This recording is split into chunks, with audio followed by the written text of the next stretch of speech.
Alrighty then, let's get this off. Looks like I have lost the little slidey doodad for the what do you call this? The X input, direct input. That's fine. One interesting thing actually. So here's the bottom for the controller, right? As you can see, it's got these kind of groovy cutouts, match up with the motors, right? And then the top, again, has where the motors go. When we look at the wired model, right? The F310, again, oh, don't worry about that. Got this kind of thingy here. And then got, again, a spot for the motors to go. And also, right, there's a vibration on and off button. But they never made a, well, you could say they never made a version of this controller with vibration. But you could also say that this is the version of that controller with vibration. But I don't know, I just thought that was interesting that not only does the circuit board, have that vibration on-off button, same as this one, but it's also got, spots for the motors to go. Anyway, besides the point, let's move on over here. So now we've got a bit more of an axis in there. This controller is also not nearly as easy to take apart as that controller. So this controller also, it's kind of a reverse construction. So the circuit board screws into the bottom half, right? The top half just kind of comes off. This one, the circuit board screws into the top half. If you want to access any of the circuits, you got to take the whole circuit board out, flip it upside down, which is really annoying. But there's enough of a gap in here. So let's give this a try. Okay, there we go. Give it a little test. Good. All right. Let's blow this sucker.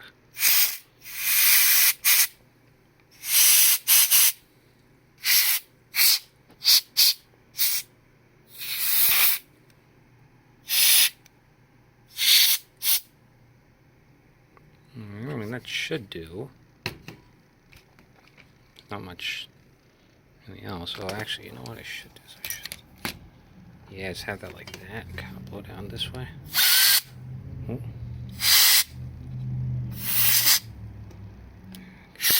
The corners here. Alright. Now, like I said last time, that's probably not going to fix it. But let's put it back together and see if it works. Alrighty then, let us give this another go. We'll start by calibrating it. I did put it back together and put the batteries back in. So in addition to needing to have the back on in order to put the batteries in, having the screws in kind of helps everything seat in the right place, which is very helpful for the thumbsticks. If you don't have the screws in, they might kind of rub up against the actual shell. And so you can't really do a just, put it back together just enough to test it type of thing, right? Back together enough to test it is back all the way together. I mean, it's not that hard to take apart and put it back together, though. So let's just go for it. Press a button on the controller. Doop. All right, let's go ahead and display raw data. So it's kind of hard to do this and show you. If I go like this, all right. So let's go for it.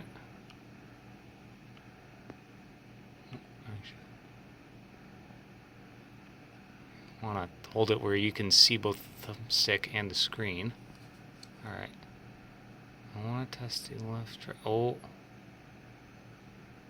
Okay. Oh, yeah, it just did that. Oh, yeah. Yeah, that's no good. Alright. Back to the other plan. Okay, everybody. So got the two controllers apart. So here's the wireless controller and here is the wired controller.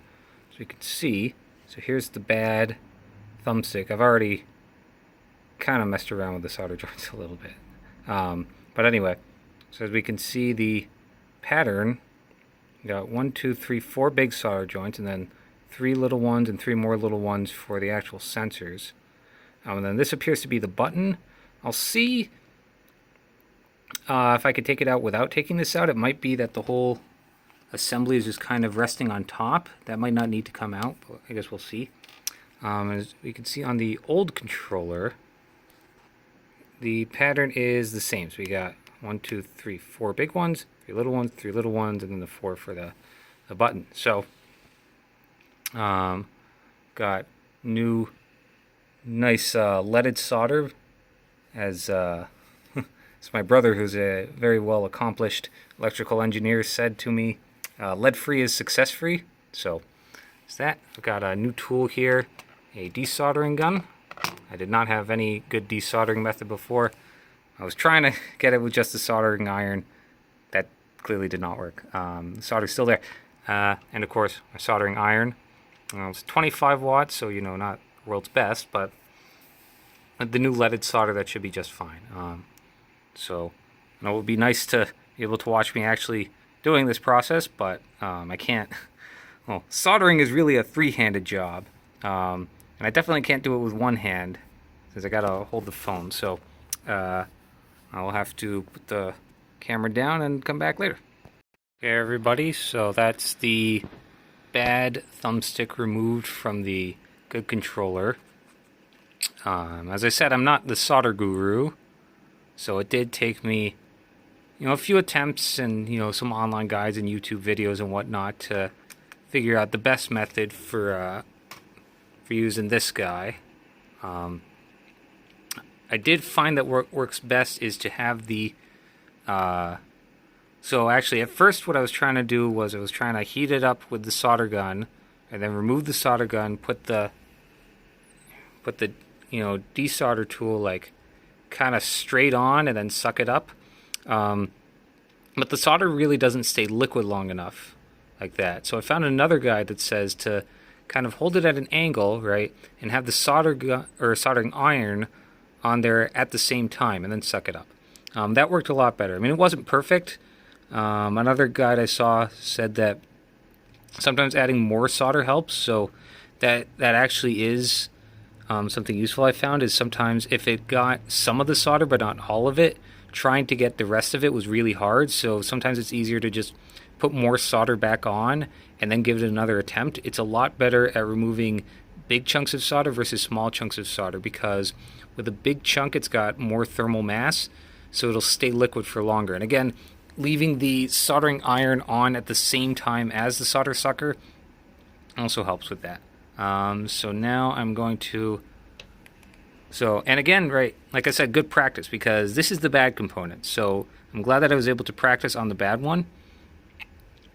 Although this is the good board, so obviously I don't want to damage, I mean, I don't really want to damage either of the boards, but this one especially, because, you know, this is the one I intend to continue using. That's the whole point of fixing this. But either way, now that I've been able to practice on the bad thumbstick, I can now go move on to the real thumbstick. I did also find out that, yes, this is all one unit, the buttons, so you do have to also desolder these four. I guess I'll call them medium size, because I called these ones big and these ones small, so I guess these ones you could call medium. Well, maybe they're also small. I don't know. It doesn't matter. Now the good one is out. That was definitely a lot easier the second time, now that I know how to actually use this thing. I gotta say, great tool. Once you know how to use it, it works really well. One thing I was wondering, though, is, I mean, obviously this is a plastic tip right here. So I was wondering, you know, how that does with heat. I mean, obviously you don't want to expose plastic to heat, but either way, yeah, you can see that like little white bit at the edge there. Yeah, there we go. I mean, that's all the deformation I got after use. Now, again, this is one session of use. I mean, admittedly, a good number of solder joints, and some of which required multiple attempts because I was learning, but, you know, will it last forever? No, but for $8 Canadian, that's not bad, I gotta say, and it works really well. So now the plan is I'm going to take the bad thumbstick over there and put it on the wired controller. Is it useful? No. But first it'll be practice. I mean, obviously soldering is quite a bit easier than desoldering. But it'll still be good practice. And also, you know, even though I'm using this controller for parts, because again, this trigger does not work at all, I still want it to be complete. Alright. So there we go. That's the practice round. Now, it's hard to get the lighting good so that the camera can pick it up. I mean, obviously I've got a shiny metal desk here. So if I try to shine a light on the component, metal desk reflects it. And if I don't shine a light, then the phone says, oh, it's too dark, I can't see. And the lights are on in the room, obviously, but anyway. Yeah, so I don't have the best soldering technique, but I think that came out pretty damn well. Pardon my French. And I should have said this before, but again, this is not an instructional video of any sort. But I would be remiss. I don't know if I'm supposed to say if I would be remiss or I would be remiss if I'm not. But either way, right? Leaded solder has lead in it, obviously. If I'm going to make one public service announcement during this video, it's that whenever you handle anything at all with lead in it, including solder, always, always, always wash your hands when you're done. Again, this is not an instructional video. You know, I mean, first of all, I'm not even showing you guys what I'm doing. I'm putting the camera down and picking it back up after every step. Second of all, there are people with way better technique and way better advice than I have. But the one piece of advice I will give everybody is always wash your hands after touching things with lead in them. All right. So I think what I'll do is I'll put this controller back together and make sure it still works. I mean, obviously, this thumbstick doesn't actually work, but I want to see if it still recognizes it, if I didn't bung everything up with my repair. And then I will put the good, oh man, you can't even see that. Put the good thumbstick on the new controller. All right. So this is back together now. One issue I have noticed. So here's the right stick that I didn't touch. Here's the left stick. Now, it could be that I put it together slightly wrong, but I'm thinking more likely what happened was I did not push the thumbstick quite up all the way into the circuit board. And it's a pretty narrow tolerance. I mean, as you can see on, and you can't even like see the gap, obviously, but on this one, I guess there is no gap. So when you push it down, right, it's just fine. But when you let go of it, now, again, this is the one that doesn't even work properly. But that's a learning experience. When I go for the other one, got to remember to make sure that it's absolutely seated correctly.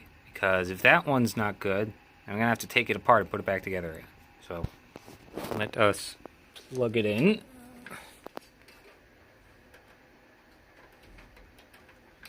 Okay, so let's get the F310. Notice, so the reason why the F710 still shows up is simply because the dongle is plugged in. Properties. Alright. Oh, would you look at that?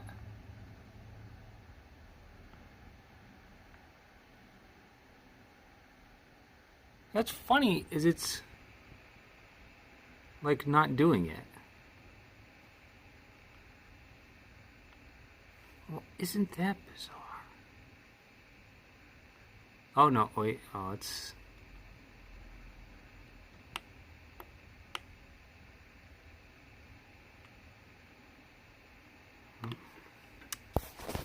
No?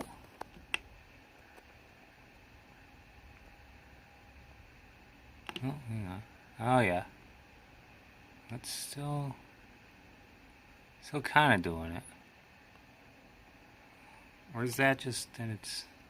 You know, it's really hard to measure because it's kind of sticking to the top. Because like I said, I didn't put it back together quite well enough.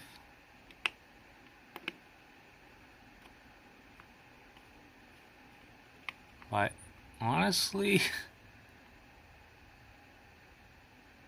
it appears to be working perfectly fine, which makes me wonder, maybe it wasn't the stick, maybe it was just the controller itself, right?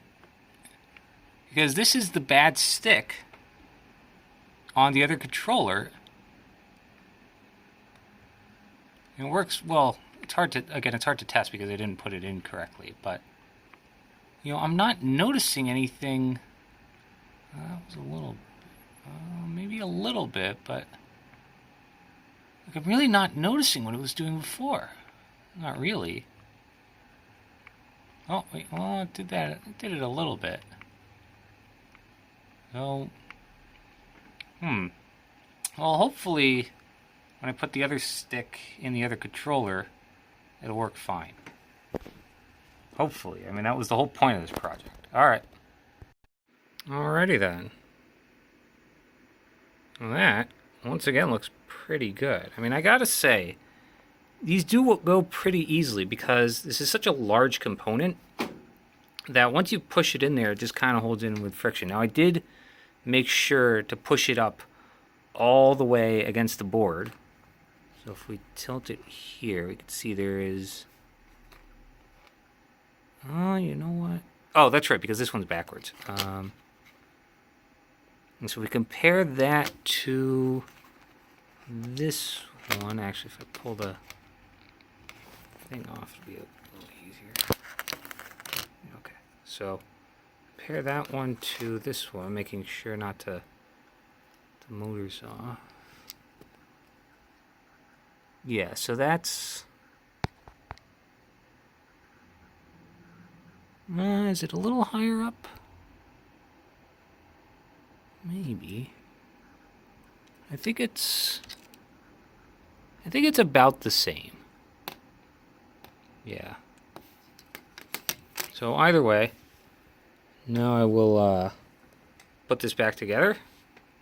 See how it runs. Okay then. So now we are already off to a much better start. That is, if not hitting anything, and checking the rest of the buttons, make sure I didn't mess anything up on reassembly. Looks all good. So now you guys are joining me for the final and definitely most exciting part. If it doesn't work at this point, then I guess that means I need to buy a new controller, which would really suck. But, alright. The button to turn it. Maybe it was already on. Let's see what's going on up here. Please. Okay, it is already on. Now, what we've all been waiting for.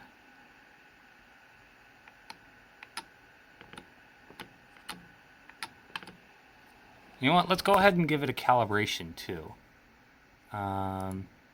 Since it is the stick is new to the controller.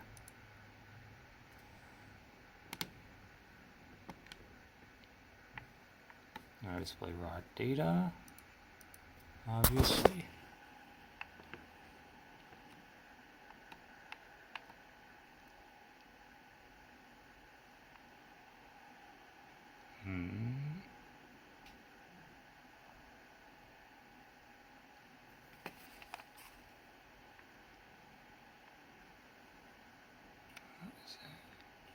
Yeah, it's hard to, because again, I'm just holding the stick with, I'm just holding the controller with one hand and holding the phone with the other hand. So it is kind of hard to tell what's the controller being wrong and what's me being wrong, but I mean, the most important test, right, this left to right slide, it's not dipping down when I go left and right. I mean, it's a little, there's always going to be a little bit of variation with potentiometer-based thumbsticks. So, you know, that's why it's got a dead zone, but honestly, like, that's pretty good. I might actually be able to play some video games with this controller. Oh, one thing I almost forgot. Gotta test the vibration. Vibration still works. Let's go ahead and, I guess, finish the rest of the calibration here. That still works. That still works. That still works. Making a bit of a squeaking noise. And again, right, doesn't always land on exactly 50%, but you know, that's why you have a dead zone. Oh, 44, that's pretty bad. But either way, that is very much usable. Unlike the left thumbstick, which was not usable at all. And that's that. Test all the buttons.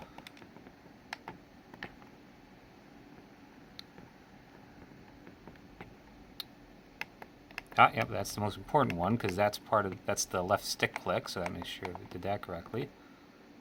Of course, the last button brings up Steam. Oh, ironic, it brings up Half-Life, but Half-Life doesn't really support USB controllers. Yeah, mostly playable. Haha. I guess that's it. All right.